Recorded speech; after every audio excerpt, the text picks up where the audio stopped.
사승분 의원 나오셔서 질문해 주시기 바랍니다.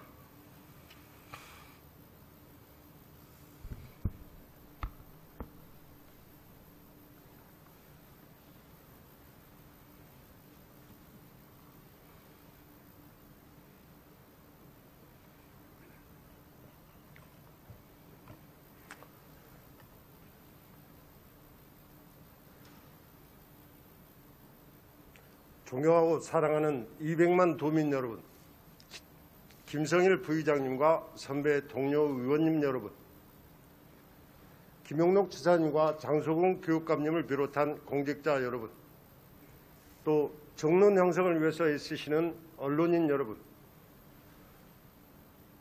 여러분과 함께 이 자리에 서서 도정을 같이 논할 수 있게 돼서 정말 기쁘게 생각합니다. 정남진 장군 출신 사순문 의원입니다. 코로나19라는 초유의 팬데믹을 겪으면서도 보건행정당국의 침착한 대응과 도민 모두의 협조로 슬기롭게 극복하고 있는 데 대해 먼저 위로와 감사의 말씀을 올립니다. 아울러 전 인류의 생명을 위협하는 후쿠시마 원전 폐수 방류 결정에 대해 깊은 유감과 우려의 심정을 밝히며 우리 정부의 강력하고 단호한 대처를 촉구하면서 도정 질문을 시작하겠습니다. 제11대 전라남도 의회 의원으로 본 의원은 두 가지 화두를 품고 의정 활동을 하고 있습니다. 도내 지역 간 격차를 줄여서 균형 발전을 이룬 것이 그 하나이고, 두 번째는 전남의 창의 융합 교육의 활성화 문제입니다.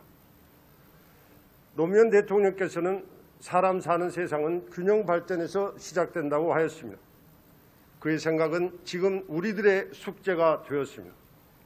또 21세기 AI 정보화 시대, 국제화 시대를 맞아서 미래 꿈나무들이 창의적이고 융합적인 사고를 가질 수 있는 교육이 절실해지고 있습니다.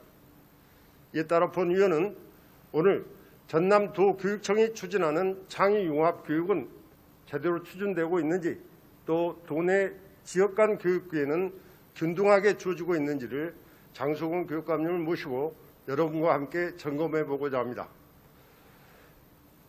장소공 교육감 발언대로 나와 주십시오.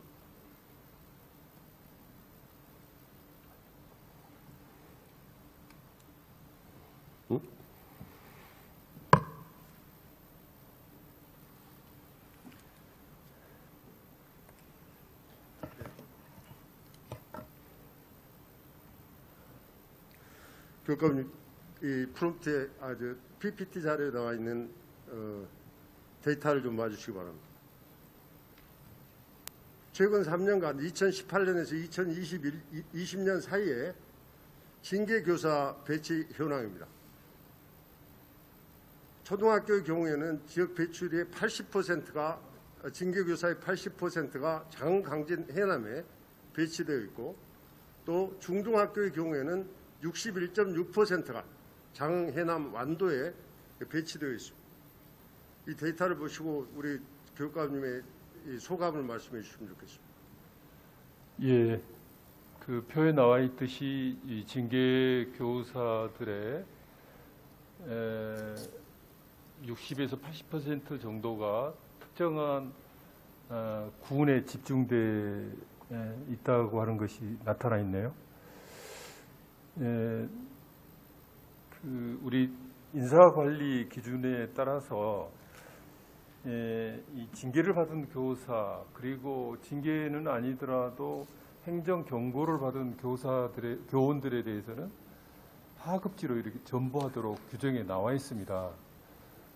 그래서 그 규정에 의해서 이렇게 인사 배치하다 보니까 하급지인 이쪽으로 좀 많이 배치된 것 같습니다. 좀 심각하다고 생각하지 않으십니까? 징계 교사가 학교 일선 현장이라든지 또 학생, 학부모에게 미치는 영향을 생각한다고 하신다면, 지금 3개 군의 80%, 또 중등학교의 60%가 넘고 있지 않습니까? 좀 심각하다고 생각하지 않으십니까?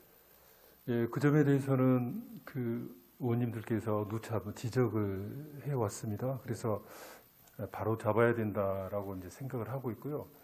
그래서 관련한 규정을 좀 개정해야 될 필요성을 느끼고 있습니다. 그래서 저희들은 징계를 받더라도 이 전보는 좀 이렇게 좀 새로운 원칙을 수립해서 전보를 해야 되겠다 생각하고 있습니다.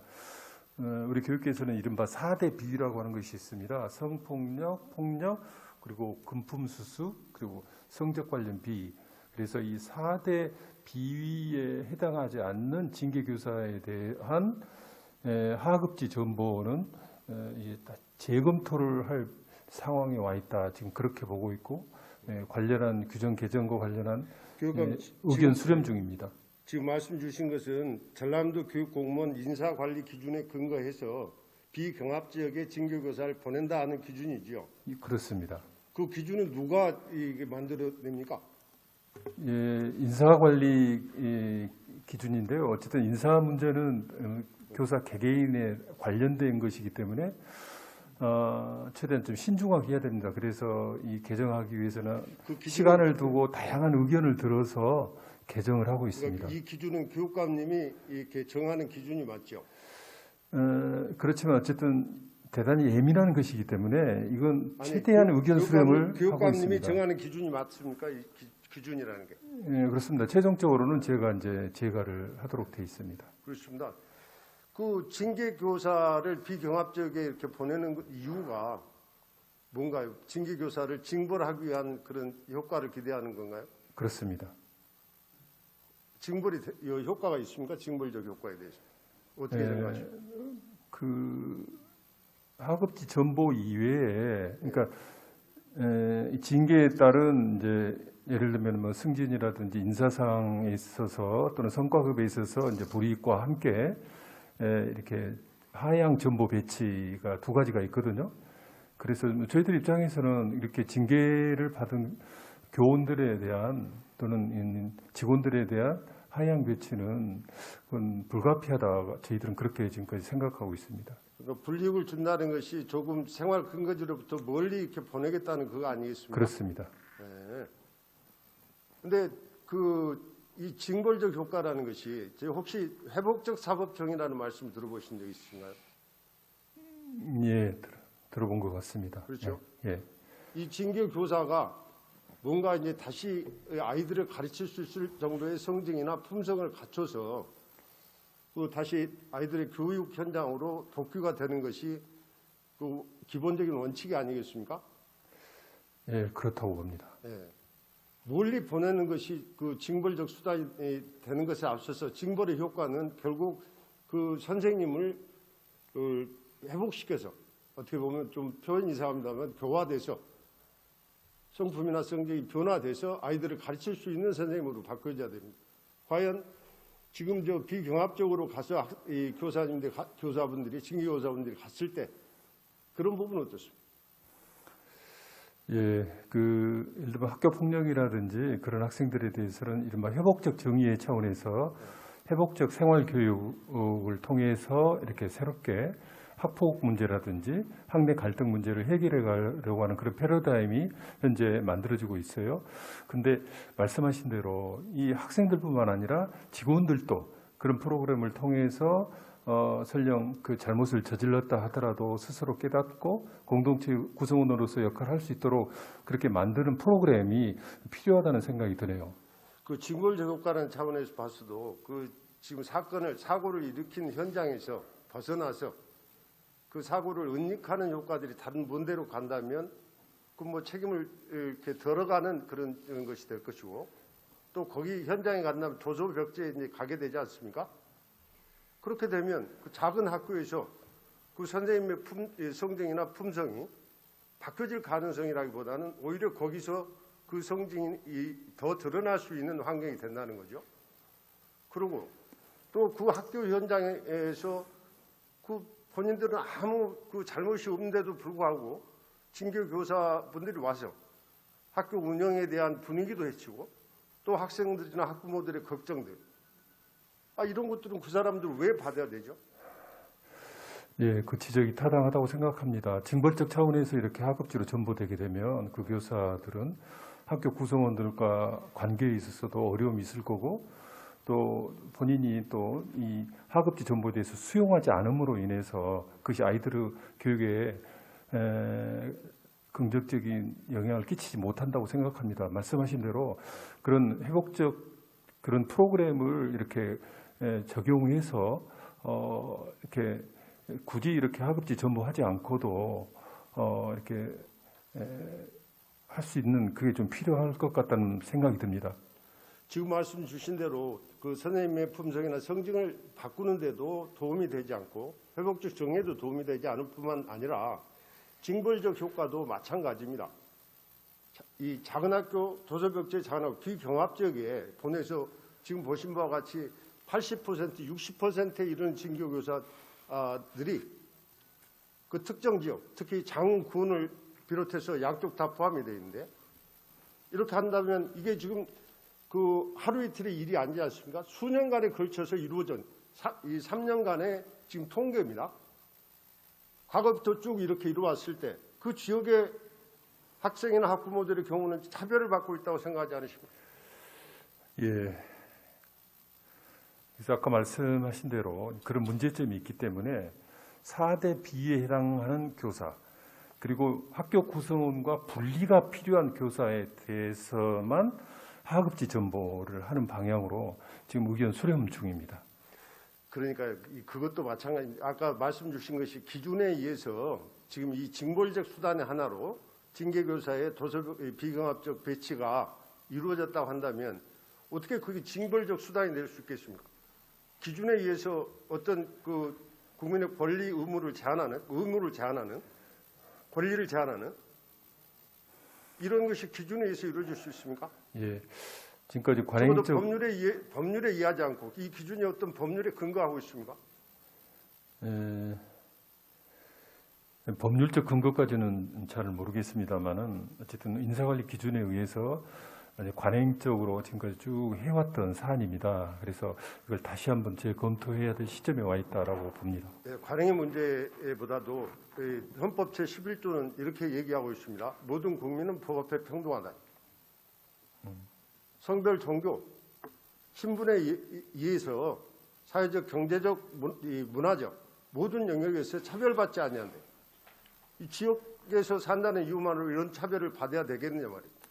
그리고 적어도 이 거주 이전의 자유를 제한하거나 학생들의 교육을 균등하게 받을 권리를 제한하려고 했을 때는 법률적인 근거가 있어야 된다고 생각합니다.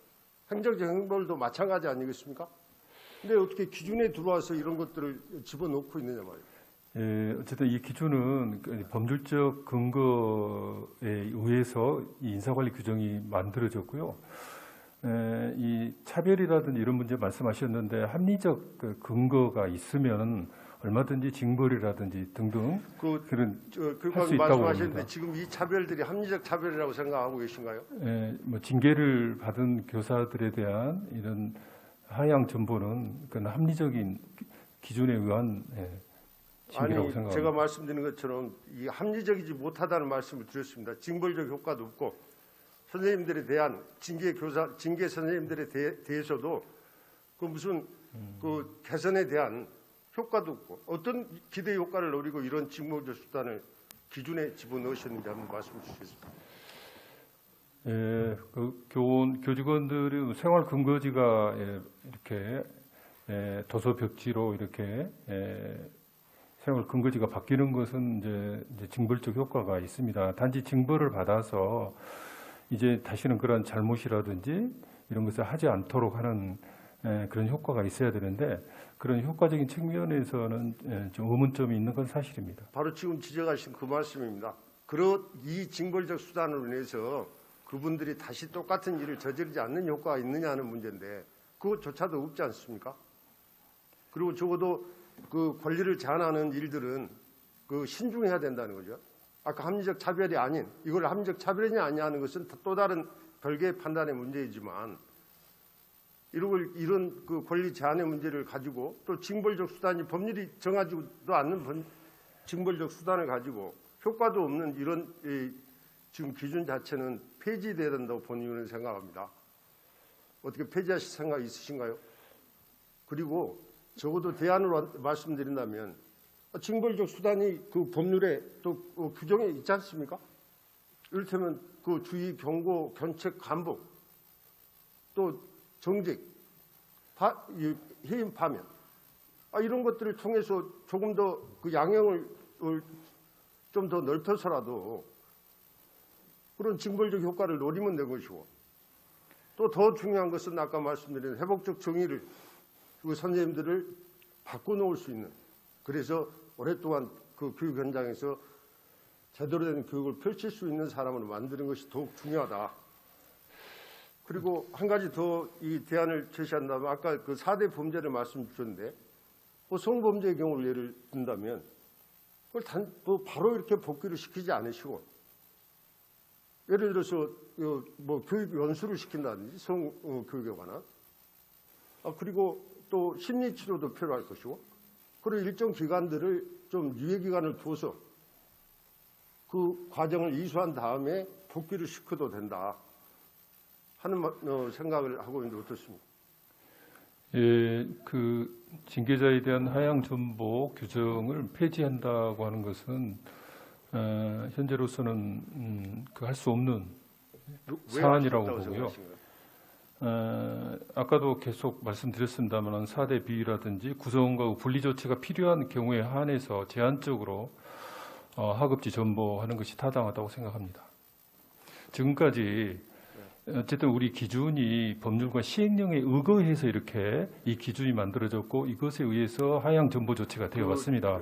그래서 이 부분에 대한 문제 제기도 있었지만, 이것이 법률과 시행령에 위배된다고 하는 그런 판례라든지 이것이 없었어요. 그래서 하향 전보가 취소된다든지 하는 경우도 없었습니다. 법률적으로는 그리고 정당한 거라고 생각하고요. 지금 말씀 주신 법률과 시행령을 한번 자료를 좀 제출해 주시고요. 물론 지금 말씀 주신 대로 법률과 시행령이 위배되지 않을 수 있습니다. 않을 수 있다고 생각해요. 합리적 차별이라고 생각할 수도 있겠지요. 그러나 지금 이 기준은 법률과 시행령이 근거가 돼 있다 하더라도 이 기준은 교육감께서 정하는 기준입니다. 그것의 타당성 여부는 교육감께서 전적으로 판단하셔서 폐지 여부를 결정할 문제지, 법률과 시행령에서 이걸 하라 하고 얘기하고 있지 않지 않습니까? 그건 한번 심각하게 생각을 해봐야 될 부분이 아닌가요? 예, 검토를 하겠습니다. 어쨌든 이 하향 전보 부분에 대해서 아까 말씀드린 바와 같이 관련 규정 개정과 관련해서 의견을 수렴 중이기 때문에 의원님께서 말씀하신 그 부분도 같이 수렴하도록 하겠습니다. 전치를 해야 된다고 한다면 징계교사가 도서벽지 작은 학교로 가는 것보다 오히려 징벌적 효과도 큰 학교에 조금 숫자 많은 학교에 간다면 그 속에서 그런 성징이 녹아날 수 있고, 또 큰 학교에서는 그런 성징이나 품성들을 계속 발휘할 수 있는 여건들이 안 되지 않습니까? 그리고 가능하면 사건이 일어난 곳에 그 인근에 배치를 한다고 한다면 오히려 자기가 일으킨 사고에 대한 책임을 질 수 있는 기회가 되는데, 한쪽으로 보내서 전혀 그런 문제들에 대한 관심도 없게 하는 것이 과연 징벌적 효과가 있겠느냐? 예, 말씀하신 내용도 검토하겠습니다. 이제 전보를 할 때, 징계를 받아서 전보를 할 때 꼭 도서백지가 아니라 생활 근거지가 먼 곳, 예를 들면 목포에 있는 교원이 이제 징계를 받아서 하향 전보 시킬 때 생활 근거지하고 먼, 예를 들면 동부 쪽에 이제 배치하는 그것도 징벌적 효과는 일정하게 있다고 생각합니다. 그래서 이런 도서벽지에 징계자가 하향 배치되는, 그래서 그 숫자가 많은 그런 사례는 최소화시키려고 노력을 지금 하고 있습니다. 이렇게 하면 어떻습니까? 주의보다는 좀 상향 단계의 경고보다는 감봉, 이런 징벌적 수단을 가지고 충분히 징벌을 해도 될 것을, 그 징벌력과 교육적 효과, 교육 분위기를 해치는 이런 징벌적 수단이 들어와 있어야 되겠느냐 하는 말씀을 드리는 거고요. 심각하게 한번 재검토해 주시기 바랍니다. 예. 그리고 지금 80%, 60%의 지금 배치 비율을 조절할 수 있는 개선 방안에 대해서 교육감이 어떻게 생각하십니까?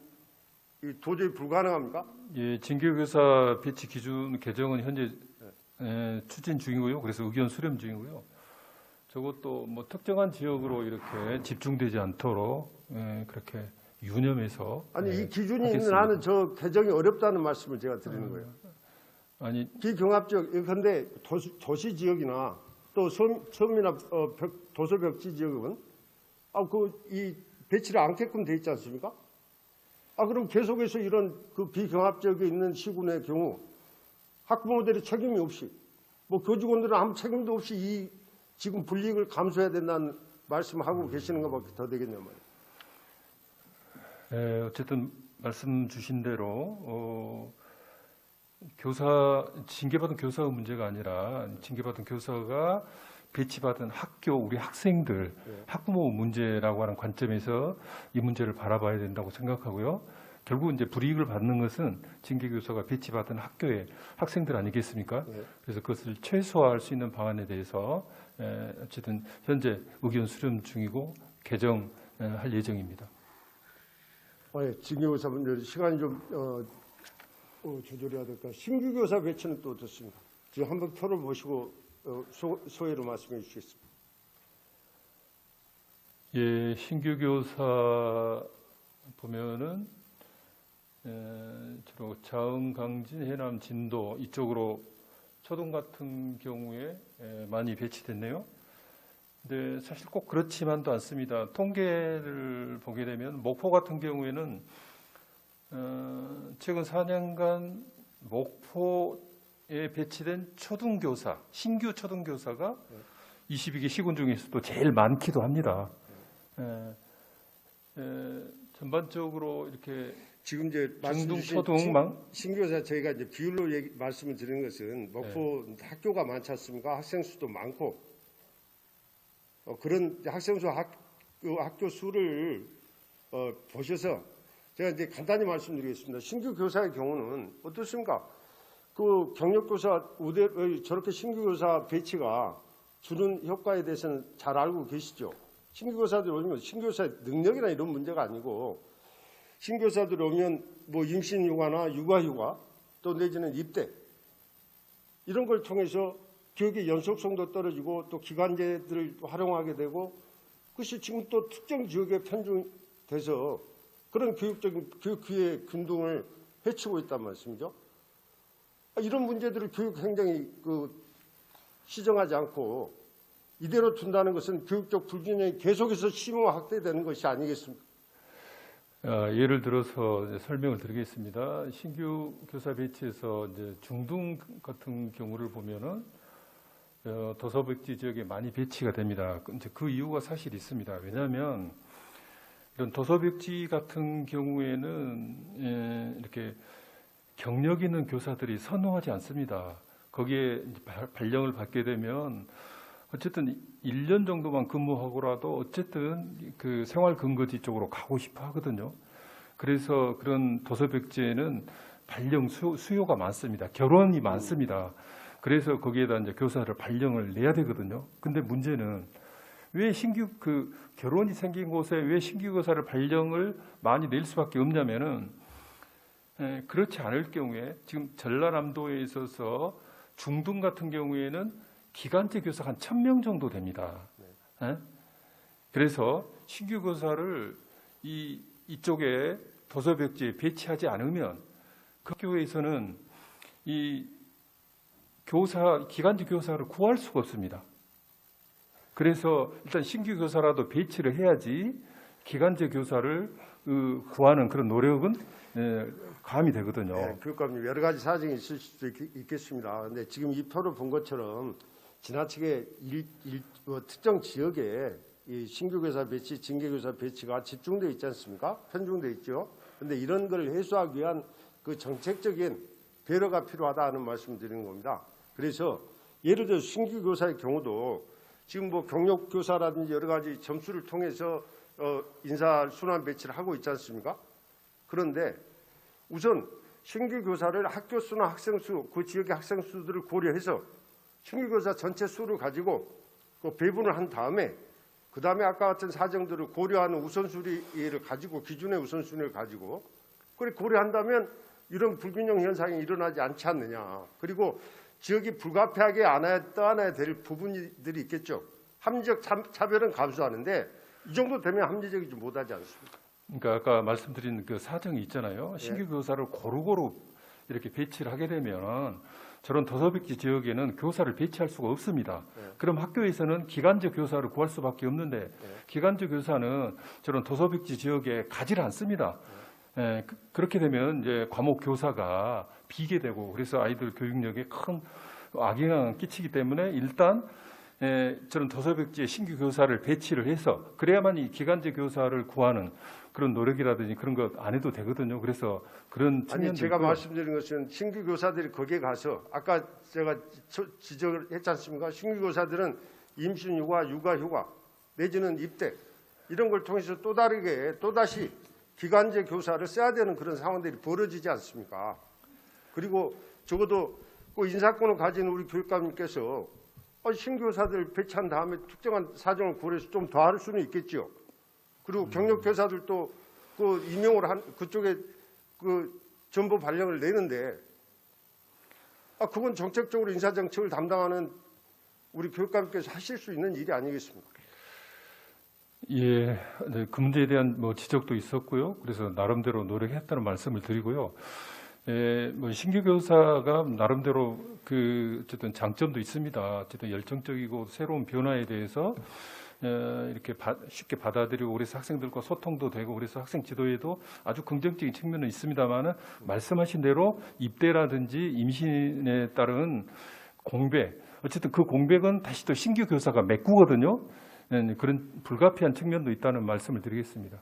그리고 긍정적인 측면도 충분히 이해를 합니다. 아까 말씀드린 것처럼 그 일선 현장에서의 불만이나 또 민원들의 경우는 지금 교육감님께서 말씀하신 그런 도민의 또 학부모들의 민원 이런 문제들에 대해서는 저희가 직접 그 문제를 갖고 지금 논의를 하고 있지 않습니까? 예, 저도 그 문제를 잘 알고 있습니다. 어느 지역 같은 경우에는 학교에 징계 교사 또는 뭐 저경력 신규 교사가 뭐 태반을 차지하고 그래서 학교 교육력에 큰 문제가 되고 있다라고 하는 지적에 대해서도 잘 알고 있고요. 이 두 가지 문제를 해결하는 방안에 대해서 고심하고 있다는 본 의원이 아까 말씀드리겠습니다. 그 제안으로 제시한 내용은 어떻습니까? 그게 좀 불가능합니까? 신규 교사들을 먼저 배치하고 학생 수나 학교 수에 그 비례해서 그런 다음에 또 특정한 사정, 지역의 사정을 고려해서 더하기 빼기는 할 수 있겠지요. 그리고 그 나머지 그 범위 내에서 경력 교사들의 선호도 내지는 경력을 산정해서 인사 조치를 하면 되는 일이 아니겠느냐 말씀입니다. 예, 뭐 경력 교사들은 어쨌든 생활 근거지를 선호하고 있고요.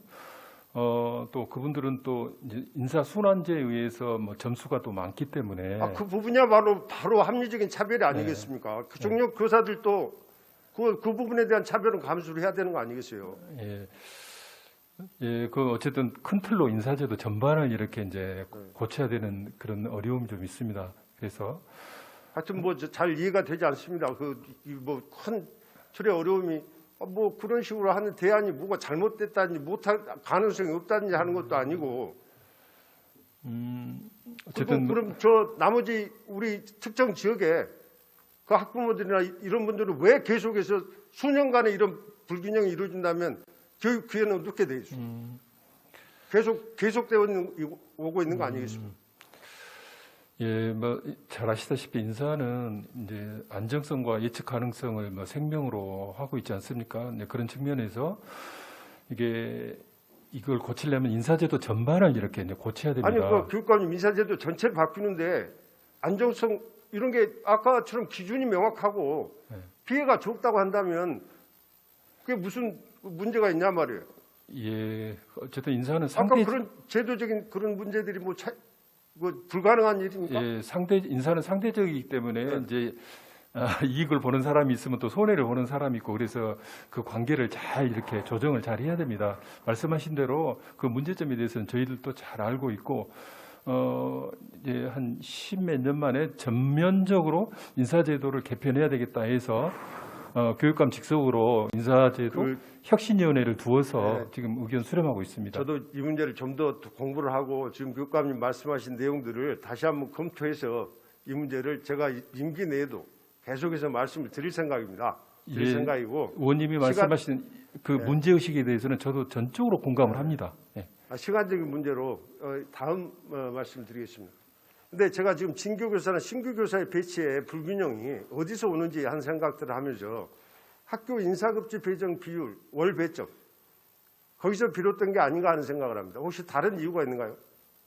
물론 다른 이유도 있을 수 있겠지요. 아까 같이 그 뭐 내부의 사정, 상대적인 인사. 예. 그 인사제도 혁신위원회에서 저 문제도 이렇게 전면적으로 수정을 하고 있습니다. 지금 이제 교통이 발달하고 도로가 새로 나오고 연륙 연도가 되고 그래서 많이 환경이 바뀌어졌거든요. 근데 인사급지는 십몇 년 전치 그대로예요. 그래서 이번에 이걸 바꿀 겁니다. 네, 물론 이제 2014년 3월 1일 날 그 지금 포인트가 없네. 그 나구지의 그 장해남의 경우입니다. 2014년 3월 1일 이후에 특별히 그 월 배점이 차이가 0.4, 0.6, 같이 0.4였던 것이 0.6으로 바뀝니다. 그 뭐 특별한 이유가 있었던가요? 교통 여건, 아까 생활 여건, 또 근무 여건, 선호도 이런 뭐 세 가지가 이 핵심적인 기준으로 제가 알고 있는데. 그건 제가 잘 모르겠고요. 서면으로 답변드리도록 하겠습니다. 그렇게 해주십시오. 예. 네. 그래서 지금 말씀 주신 대로 학교 인사급지 월배점 이 문제들이 시급히 바꿔줘야 되겠다. 예. 또 검토가 돼야 되는 부분이라는 말씀을 드리고요. 그렇습니다. 그 도교청 내 직속기관이 12개 있죠. 예, 그렇습니다. 그리고 분원까지 합하면 21개로 예. 알고 있습니다. 21개의 직속기관과 분원을 저 빨강과 노랑으로 표시를 해보았습니다. 그 중남부권인 장보송, 영암, 화순 왜 이렇게 직속기관의 배치가 안 되게 된 이유라도 있습니까? 뭐 특별한 이유는 없다고 생각합니다만 어쨌든 동부 쪽에 좀 집중이 돼 있고요. 이제 그 이유는 지자체에서 적극적으로 직속기관 유치에 대한 노력 그것이 저렇게 나타났다 저는 그렇게 보고 있습니다. 유치에 대한 노력만 가지고 그 직속기관 배치 위치란 이런 걸 결정하십니까? 혹시 교육감님? 예, 뭐 그것도 있지만 이제 말씀하신 대로 이렇게 균형 배치하고 균형 발전 차원에서 그것도 좀 고려해야 되는데 그건 좀 부족했지 않느냐라는 생각을 하고 있습니다. 학생들의 접근성도 고려를 가장 크게 고려해야 되는 부분이 아니겠습니까? 예, 그렇습니다. 일단 직속기관을 활용도가 목포에 있는 직속기관 뭐 여수에서 활용할 수 있는 여건들이 되겠습니까? 이렇게 직속기관이 그 동서로 또 북부로 분산이 돼 있어서 예산의 효율성 내지는 교육 기회 더 많은 교육비를 가질 수 있는 거를 이런 식의 예산 투자를 할 수 있겠냐 말이에요. 적어도 중남부권의 접근성이 더더구나 코로나19로 인해서 비대면 교육 또 찾아가는 교육, 이동 교육이 제가 엊그제 업무보고 자료를 보니까 뭐 각 실국에서도 이동 교육, 찾아가는 교육이 이렇게 돼 있어요. 이동 교육 찾아가는 교육 하려면 어떻게 해야 됩니까? 찾아가기 좋은 곳, 접근하기 좋은 곳이 돼야 되지 않겠습니까? 그리고 우리 22개 시군의 학생들이 보다 더 넓게 교육 기회를 접할 수 있게 하려면 이 직속기관의 배치도 또한 문제가 되지 않겠습니까? 그래서 제가 본 의원이 쭉 지금 징계교사 배치, 신규교사 배치, 또 인사급지 배점, 그리고 직속기관의 배치 문제 이런 것들 쭉 종합해 볼 때 중남부권에 있는 학생들의 경우 헌법 34조 모든 국민은 균등하게 교육을 받을 권리를 갖는다. 그 권리, 균등하게 교육을 받을 권리를 누리고 있겠냐. 그 권리가 침해되고 있지 않느냐. 교육 정책이 이래도 되겠습니까? 예, 지금 12개 직속기관 중에서 이제 대부분은 이제 그 제 전임 교육감 시절에 만들어진 것이고요. 제가 교육감 된 후로는 어쨌든 균형 발전 측면이 중요하다라고 판단해서 전남 교육 수련원 같은 경우에는 이제 보성에 이렇게 설치하도록 지금 했고요. 그 외에 기타 교육 관련 기관은 가급적이면 균형 발전 차원에서 지역 안배 그런 입장에서 지금 정책을 추진하고 있습니다. 그렇습니다. 향후에 직속기관이 새로 설립되거나 이런 데는 지금 뭐 계획이나 뭐 이전 계획들을 갖고 계신가요? 예, 현재 지금 나주에 과학교육원이 이제 창의융합교육원으로 명칭을 바꾸었습니다.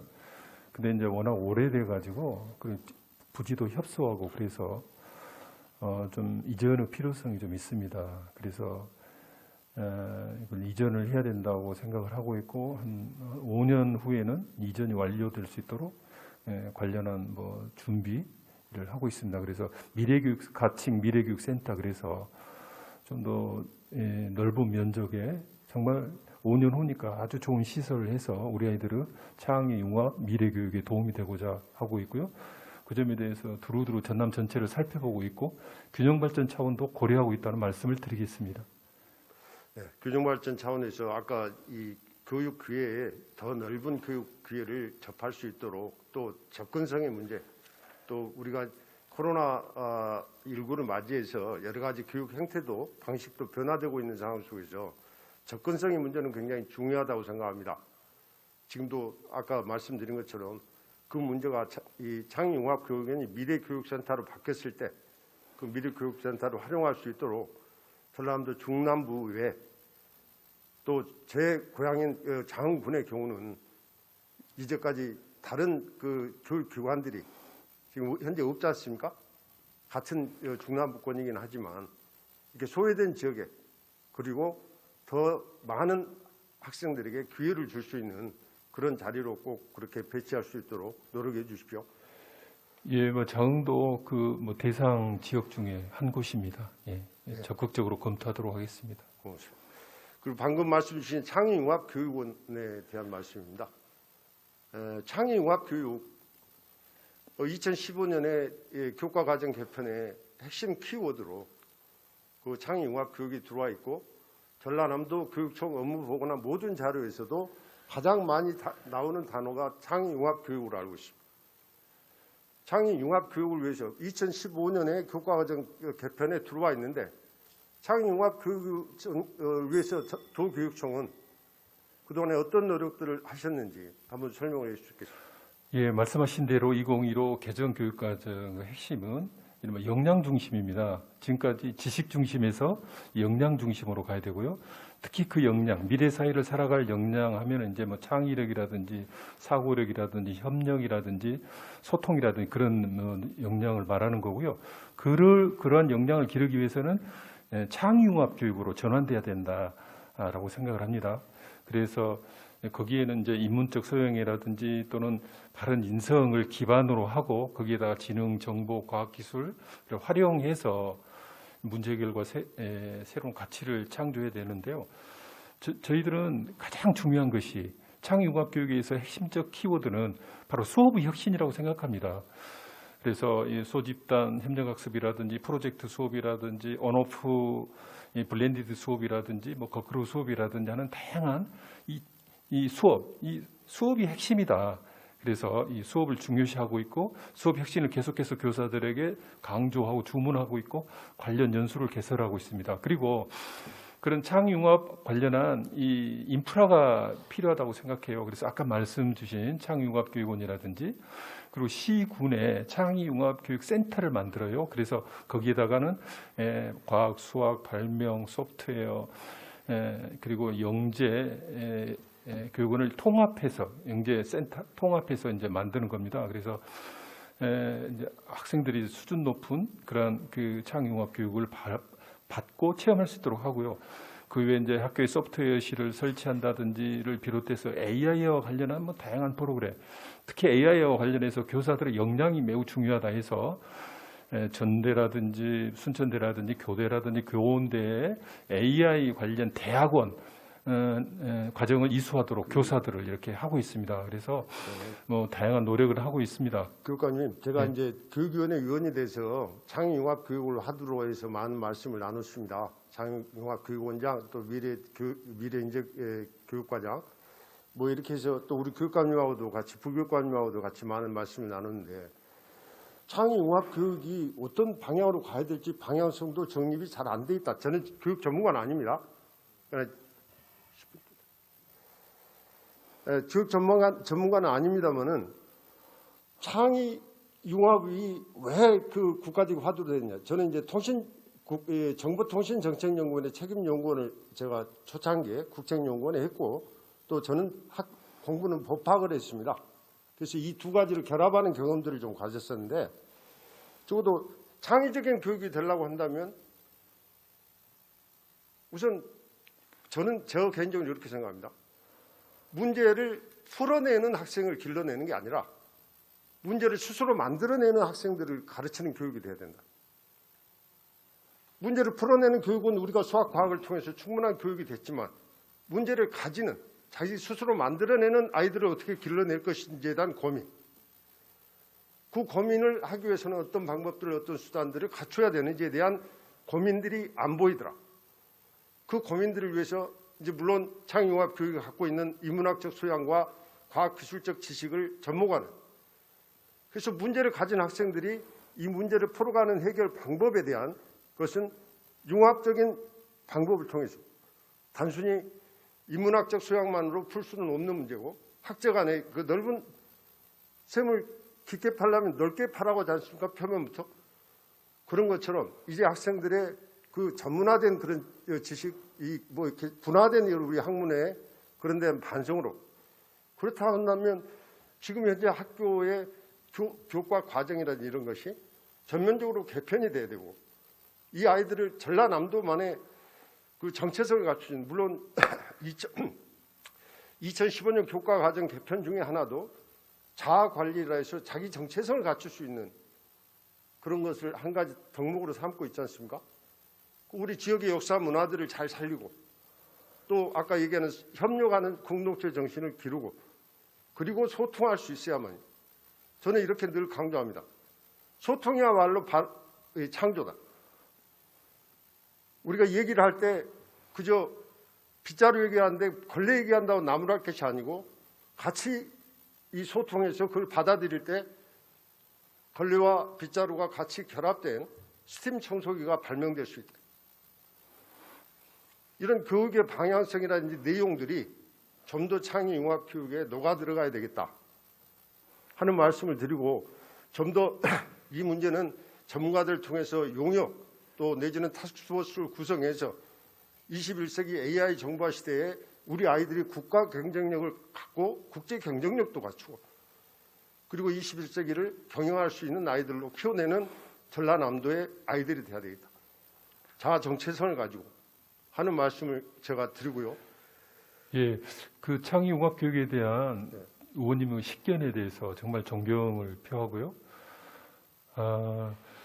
그래서 이제 2022 또 교육과정 개정됩니다. 2022 교육과정 개정은 이제 코로나로 또 상황이 많이 바뀌었잖아요. 그래서 그것까지 포함해서 정말 역량 중심의 교육을 심화시키고 그를 위한 대비를 잘해야 됩니다. 아직 그게 큰 현장에서 큰 흐름으로 되지 못하고 부족한 점도 많이 있습니다만은 저희들은 정말 절박하고도 절실한 문제로 안고 그런 창의융합 교육을 위해서 최선을 다하겠습니다. 좀 더 전문가들을 활용한 전라남도만의 창의융합 교육에 대한 그 비전이 필요하다고 생각이 됩니다. 그래서 많은 그 전문가들을 활용해서 또 아까 같은 소통이나 이런 걸 통해서 뭔가 틀을 하나 만드는 일들이 시급하다고 생각이 됩니다. 그런 노력들을 아울러 좀 기울여 주셔야 되겠다 하는 말씀을 그 호소를 드리면서 제가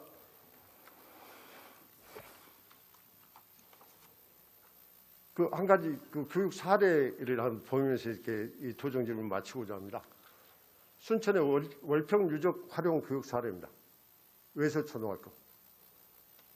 그 지역 문화유산을 활용해서 그 정말로 인문과학적인 지식 또 지역의 정체성을 갖추는 자료들을 활용해서 우리가 얘기할 때 창의융합 교육을 스팀이라고 하지 않습니까? 예. 예, 사이언스, 테크놀로지, 또 이 아트, 예. 예, 엔지니어링. 예. 예. 그런데 이 교육들이 과학기술적 지식과 그러니까 창의융합 교육원 같은 데서도 이런 교육들이 활성화돼야 된다는 얘기입니다. 미래 사회 변화가 과연 어떻게 될지에 대한 생각들을 이런 거에 대한 이 감각들이 없더라. 교육 과정에도 없고 미래 사회 변화에 적응하는 과학기술이 부흥해가는 교육이 돼야 되겠다 하는 말씀을 드리는데 순천 월평 교육 활용 사례가 굉장히 좋습니다. 월평 사적지가 구석기 이 문화가 이렇게 국가사적으로 되어 있는데요. 아이들이 스스로 이렇게 작곡도 하고 또 오케스트라를 통해서 이 작업 자체가 창작의 과정이고 창의적인 과정이 아니겠습니까? 그리고 이게 몸에 체화되면 그 창의적인 인재로 이렇게 양성이 될 수 있겠다. 학생들 스스로가 구석기에 관해서 동화 학생들이 창작입니다. 지금 아마 2권이 아니고 3권까지 나와 있을 걸로 생각이 되는데요. 타임머신을 타고 구석기 시대로 들어가서 7개의 미션을 해결하고 악당들이 훔쳐간 구석기 유물을 찾아온다는 이야기. 또 구석기인들이 월평 탐사대와 함께 현대사에 들어와서 다양한 장면에서 적응한다. 그 지혜를 발휘한다.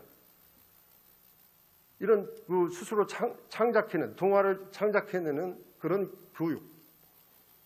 또 방과후 학교에서는 구석기 시대의 감성을 표현하는 한국화 그리기.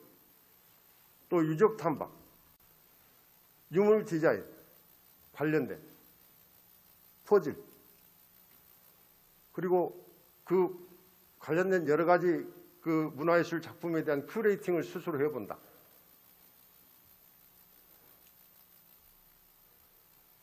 이렇게 해서 이 아이들이 미래시대 창의융합적인 지식을 가지고 미래세대를 경험할 수 있고 거기에 과학기술적인 숙제를 가지고 가는 아이들로 키워주십사 하는 말씀을 드리면서 본위원회 도정 질문을 마치기로 하겠습니다. 들어가셔도 좋겠습니다.